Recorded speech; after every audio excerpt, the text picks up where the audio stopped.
자, 시작해 보도록 하겠습니다. 일단은 6월 평가원 모의고사 영어 분석을 맡게 된 강사 권동훈이고요. 자, 이제 목차를 크게 세 가지로 말씀드릴 건데요. 이번 영어 난이도가 어떻게 되었는지 한번 분석을 해드릴 겁니다. 그리고 이제 오답률 탑3 항목이 어떤 건지, 그러니까 학생들이 항상 틀리는 유형들이 어떤 건지, 번호들이 어떤 건지 볼 거고요. 그래서 어떤 식으로 영어를 공부해야 되는지, 사실은 영어가 절대평가로 바뀐 이후에 영어 공부에 대한 수요나 아니면은 노력들이 굉장히 줄어들었죠. 이제 영어는요, 최소의 노력으로 최대의 효율을 끌어내야 하는 과목이기 때문에 어떤 식으로 가야 하는지 같이 한번 살펴보도록 하겠습니다. 일단 이번 난이도고요. 여기 보시면 1년 전에 실시했던 6월 모의고사보다는 약간 어려워졌습니다. 그런데 이제 작년 수능에 비해서는 약간 쉬운 편이에요. 그럼 이걸 통해서 뭘 볼 수 있느냐? 작년에도 6월 모의고사의 수능까지 이런 식으로 우상향 곡선을 그렸다면 올해도 이번 6월 모의고사에서 수능까지 우상향 곡선을 그릴 확률이 높다라고 볼 수가 있겠죠. 아마 아까 처음에 총평 맡으신 형원 후성님께서도 국어하고 영어에서의 난이도 상승이 예상된다라고 하신 거 기억하실 겁니다. 역시 똑같이 이번보다는 높아질 가능성이고요. 이거 굉장히 중요해요. 전체 문항별 난이도의 편차가 감소했다. 이게 뭘 의미하냐면요. 어려운 난이도의 문항의 난이도는요, 약간 내려갔어요. 그러니까 우리가 흔히 말하는 작년에 킬러 문항을 배제하겠다라고 하는 기조와 동일하게 어려운 건 내려갔는데 쉬운 문제들의 난이도는 오히려 올라갔습니다. 실제로 이 시험을 치른 학생들에게 말을 들어보면요, 평소에는 틀리지 않았던 문제를 틀렸다. 이렇게 말을 하는 친구들이 있을 겁니다. 그래서 앞부분에 쉬운 문제가 몰려 있잖아요. 굉장히 위험해요. 상위권 학생들은요, 앞부분에서 시간을 많이 썼거나 앞부분에서 약간 내가 헷갈리는 문제가 나오면요, 당황해요. 앞이 어려우면 뒤도 어려울 것이다. 그러면서 시간 관리에 실패하게 되면서 멘탈이 무너져서 영어 전체에 영향을 줄 수 있는 그런 경향이 있습니다. 자, 일단은 이번 영어 오답률 탑 1이에요. 여기 보시면 요거 순서 문제인데 제가 문제를 넣어놨는데 풀어보시겠어요? 좀 걸리죠? 자, 이게 뭐냐면 이런 유형은요, 즉 36번은요 1년 전에 6월 모의고사에서는요 탑 11, 그리고 실제 수능에서는 탑 4예요. 그러니까 원래 어렵게 나오는 유형이긴 하지만 그렇게 어렵다라고 보진 않아요. 그런데 이번에 EBS에서 발표한 오답률을 보시면요, 오답률이 88%. 그러니까 고작 12% 정도의 학생들만 맞춘 거예요. 그럼 그 원인이 뭐냐? 1번이 정답이에요. 이거는 학생들은 무슨 말인지 알아들을 수 있습니다. 왜냐하면 지금까지 수능에서 순서 문제로 1번이 정답이 나온 경우가 0건. 아무것도 없어요. 그러니까 찍지도 못하는 거죠. 그러니까 찍으려고 하면은 보통 이제 이렇게 3번 아니면 5번으로 찍게 돼요. 근데 1번이 정답이라는 건 찍기도 피해갔다. 근데 사실은 실제 수능에서는 1번으로 정답이 안 나올 겁니다. 평가원 기조에 따르면요. 이게 중요하죠. 이 연결사와 다이어에 대한 미흡한 대비가 큰 문제라고 보시면 되는데요. 과거에는 우리가 영어 어머니께서는 however, 반대다, 역접이다 이런 식으로 많이 배웠지만 실제 영어에서 however는요, 역접이라고 하지 않습니다. 우리가 뭔가 강조할 때. 그러니까 한국어로 치면요, 그런 데 있잖아요. 그죠? 해볼까요? 그런데 말입니다. 이런 식으로 화두를 집중시키는 거예요. 근데 이거보다 더 중요한 건 바로 여기 나와 있는 shoot예요. shoot라고 하면은 뭐가 생각나시죠? shoot. 축구의 shoot. 그쵸? 아니, 농구의 shoot이죠. 그런데 여기 나와 있는 new plant growth와 동등한 뜻을 가지고 있습니다. 이해가 안 되시죠? shoot라는 건 뭔가 뚫고 나가는 형상, 즉 사전에 찾아보시면요, 새싹, 순이라는 뜻이 있습니다.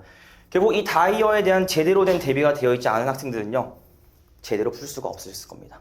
그렇죠? 그래서 요 어휘에 대한 대비도 좀 철저하게 들어가야 되는 부분이 있고요. 탑2를 보겠습니다. 빈칸 완성이에요.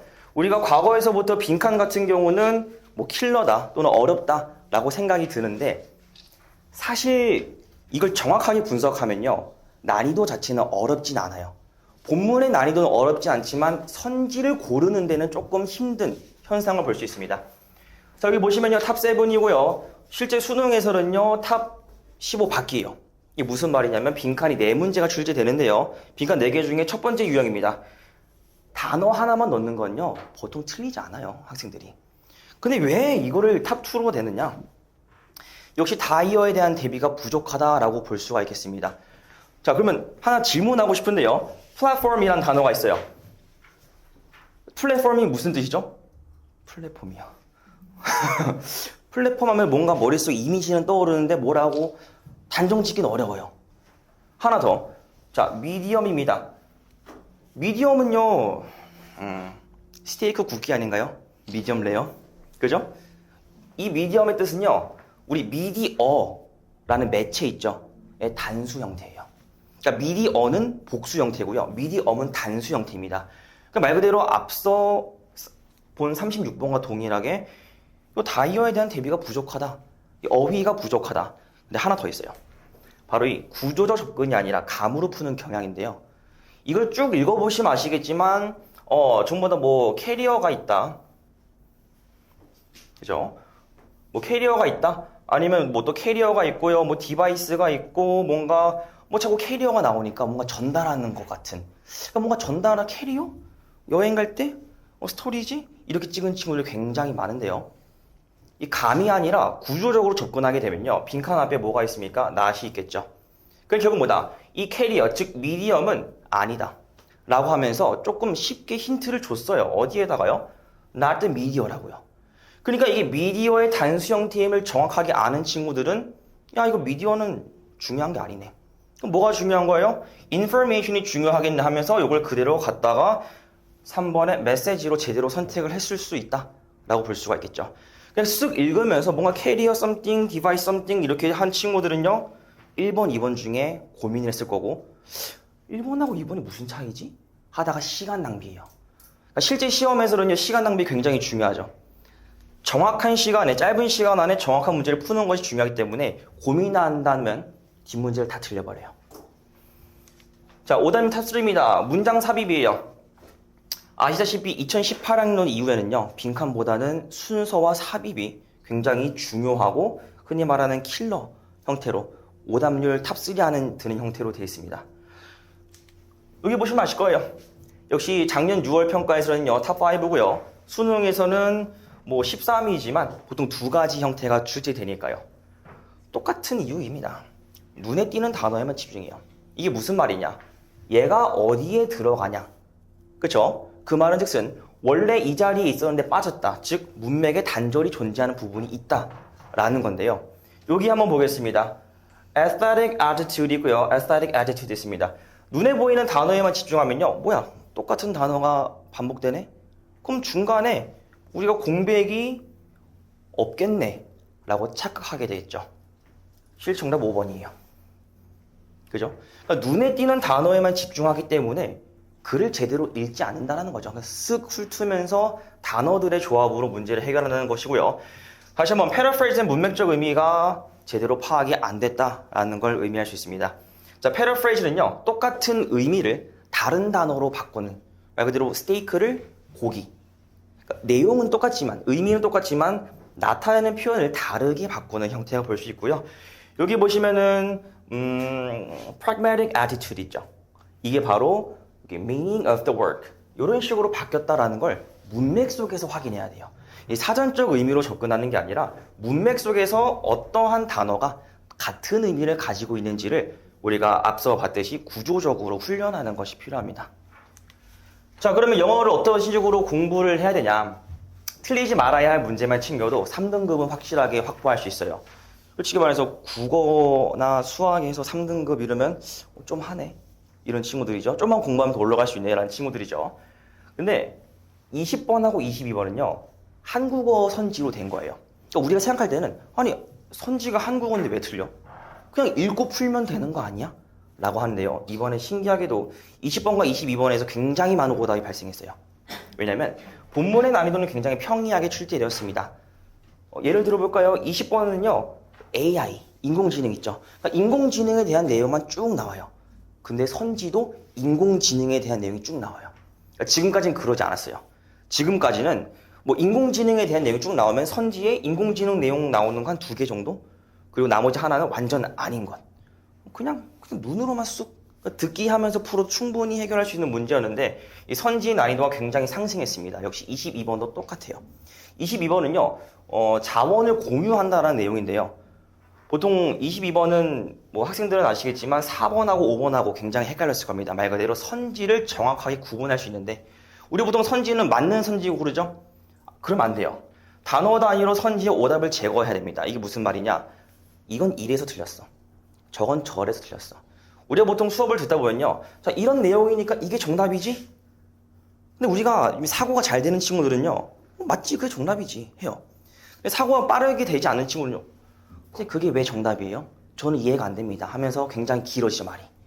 그래서 우리는 이래서 틀렸다, 저래서 틀렸다, 이 근거 기반의 문제풀이를 훈련해야 됩니다. 자, 29번이에요. 문법입니다. 과거에는 문법 굉장히 중요하게 생각을 했잖아요. 그죠? 우리 내신을 하는 친구들은요, 문법 굉장히 잘해야 돼요. 근데 수능에서는요, 문법 문제 딱 한 문제 나와요. 근데 한 문제 나오는데 오답률이 탑 4입니다. 이게 뭘 말하냐? 이 문법 문제 어차피 틀릴 건데 5분씩 찾고 있어요. 어차피 틀려요. 그죠? 이번에 굉장히 어렵게 나왔습니다. 지금까지도 굉장히 어렵게 나왔는데 이 문법을 제대로 대비하려면 한 2달 정도의 시간이 필요해요. 개념 습득하고 거기에 맞는 문제풀이. 그런데 고작 2점, 어렵게 나오면 고작 3점 하나 맞추자고 2달을 버려요. 그 시간이면 차라리 독해 파트에 집중하는 것이 훨씬 낫다 이거죠. 내가 정말로 욕심이 있어서 100점을 받겠다. 그 학생 중에 그런 사람이 있어요. 영어는 1등급이나 100점이나 90점 1등급이나 100점 1등급이 다를 게 없는데 욕심이 있어요. 난 정말 100점을 받고 싶다 한다면 문법을 파는 게 맞지만, 아니 문법 하나 틀리고 97점 받아도 1등급이잖아요. 서울대 가는데 아무 문제 없죠. 그죠? 독해 파트 집중하는 게 맞습니다. 자, 듣기 문항입니다. 1번부터 11번까지 듣기 문항이고요. 작년부터 듣기 난이도가 올라가고 있어요. 실제로 올해 3월에서요, 듣기 문항이 탑 8. 그 다음에 5월에서는요, 탑 12로 다 틀렸다 이거예요.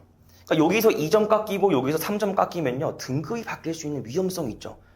만약에 79점으로, 안 되네요. 79점으로 3등급 받았어요. 최저 등급을 맞추지 못해요. 근데 그 한 문제가 듣기예요. 너무 억울하죠. 그죠? 자, 듣기 만점 받고요. 난이도 A, C. 난이도 보통 5개로 나눕니다. D, E가 어려운 곳. A, B, C는요, 솔직히 말해서 뭐 특별한 스킬이나 이런 거 없이도 단어 공부 열심히 하고 그냥 해석 연습만 열심히 해도 충분히 맞출 수 있는 문제들을 A부터 C까지 나눠놨는데요. 여기까지만 다 맞아도 70점, 3등급은 충분히 가져갑니다. 그럼 여기서부터 이제 조금 더 독해, 어떤 식으로 논리적으로 독해를 하는지 배우고 훈련한다면 2등급은 금방 올라가죠. 거기에 조금만 더 노력한다면 1등급까지 갈 수 있습니다. 그럼 영어에서 1, 2등급을 받아야 되는 이유는 뭐냐면요. 바로 이 최저 등급 기준이에요. 그죠? 정시 파이터, 아까 들으셨을 겁니다. 조금 불안해질 수 있어요. 이번 수능에서는요. 그죠? 저희가 논술을 쓰지 않을 수가 없는데요. 자, 세종대학교를 가져온 이유가 있습니다. 인서울 마지노선이라고 볼 수 있겠죠. 자, 작년에는요, 자연계열 2개 영역에서 합 6입니다. 간단하게 얘기하면요, 3등급, 3등급이죠. 그죠? 올해는 바뀌었어요. 어떻게 해요? 2개 영역에서 5예요. 그럼 하나는 2, 하나는 3이에요. 영어 2 받으면 솔직히 다른 과목에서 3등급 널널하다라고 생각될 수 있지만 앞서 들으셨죠? 수학 위험해요. 그죠? 국어 난이도 올라갈 수 있습니다. 평소에 2등급 받던 학생이요, 실제 수능에서 3등급을 받을 가능성이 굉장히 많이 올라가져요. 그러니까 영어에서 무조건 1등급을 받아 놓으면은 널널하다 이거예요. 그죠? 그러면 저는 세종대학교 안 갈 건데요. 그럼 요 위의 학교들은 이거보다 더 세겠죠. 당연히 기준이. 그러니까 영어는 무조건 1 아니면 2를 받아둬야 우리가 논술이든 아니면 학생부 종합이든 수능 최저 등급을 기준을 만족시키기에 굉장히 유리하다라고 볼 수가 있겠습니다. 보통 이제 절대평가로 바뀌고 난 다음에 영어에 대한 노력 또는 영어 뭐래? 그냥 뭐 대충 해도 뭐 2, 3등급 나오는 거 아니야? 라고 하지만 지금 정시에 완전 올인을 하기에는 조금 불안한 상황이라면 영어를 꽉 잡아야 돼요. 그죠? 영어를 꽉 잡고 혹시라도 듣기가 조금 불안하다. 이번에 좀 실수해서 틀렸어. 이번에 영어 듣기 혹시 틀리신 자녀분들 있다면요. 그거 실수 아니에요. 그죠? 영어 듣기도 꼭 가져가셔야 됩니다. 이번에 3월달, 5월달에는 좀 어려운 문항들이 나왔지만 이번에 좀 평이한 문항들이 많이 나왔기 때문에 듣기도 한번 이번 방학쯤 점검하셔야 될 필요가 있고요. 문법에 너무 매달리지 않으셨으면 좋겠습니다. 문법 하나 틀려도 나머지 다 맞으면 98, 97이니까요. 여기까지 6월 모의고사 영어를 통한 영어 분석, 그리고 어떤 식으로 우리가 입시를 대비해야 되는지 한번 설명을 드렸고요. 영어 파트에서 혹시 궁금하신 점 있으실까요?